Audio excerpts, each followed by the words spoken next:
L'égalité homme-femme est-elle compatible avec la durabilité? Oui, à en croire les rencontres du management durable qui lui étaient récemment consacrées, pour autant que des efforts soient entrepris. À la tête de la fondation R3, Françoise Piron dresse un constat édifiant. Un tiers des femmes s'arrêtent de travailler après le premier enfant et celles qui reprennent le font souvent à mi-temps. Françoise Piron évoque l'image du tuyau percé. J'aime beaucoup l'image du tuyau percé parce que effectivement on forme de plus en plus de femmes en Suisse, mais on les perd au niveau du parcours professionnel. Donc c'est-à-dire on a plus de femmes formées que d'hommes. Alors normalement on devrait les retrouver dans la hiérarchie des entreprises. Et ben c'est pas le constat. Chez l'homme, la période de 30 à 45 ans est celle de l'ascension professionnelle. Pour la femme, c'est celle de la maternité.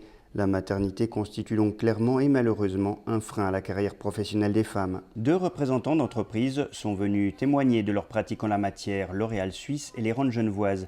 Dans le premier cas, sa directrice des ressources humaines, Emmanuelle Gros-Claude, a montré combien l'entreprise cosmétique a été pionnière pour l'égalité des genres. En Suisse, elle a notamment instauré un congé paternité de 2 semaines en plus du congé maternité de 16 semaines. L'Oréal Suisse va plus loin encore en passant actuellement la certification EDGE qui porte sur l'égalité des sexes au travail. Dans notre multinationale, les hommes sont globalement minoritaires, mais ils sont encore un peu surreprésentés dans les sphères dirigeantes, a précisé Emmanuelle Gros-Claude. Toute la stratégie du groupe L'Oréal, elle est basée sur les talents et sur les individus. Et du coup, effectivement, de faire en sorte qu'on ait les bonnes personnes, qu'on les développe et qu'on les garde heureux. Tout passe par la confiance, j'ai envie de dire. En plus de l'équité salariale, une autre manière de favoriser une meilleure intégration de l'agent féminine dans l'entreprise est de permettre une meilleure conciliation entre vie professionnelle et vie familiale. À ce titre, le programme FlexWork veut éviter que les femmes n'interrompent leur carrière ou pratiquent un temps partiel forcé. Donc ils n'ont pas le trajet, ils ont la possibilité de manger en famille à l'heure du déjeuner puis d'aller chercher les enfants à l'école.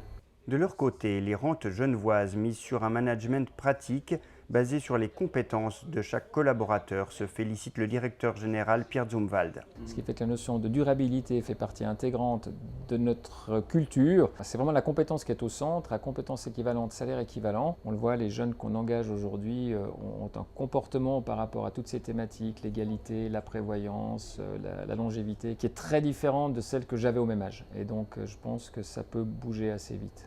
Aux Randes genevoises, le conseil d'administration et la direction générale disposent d'une équipe quasiment paritaire, sans mesures contraignantes particulières.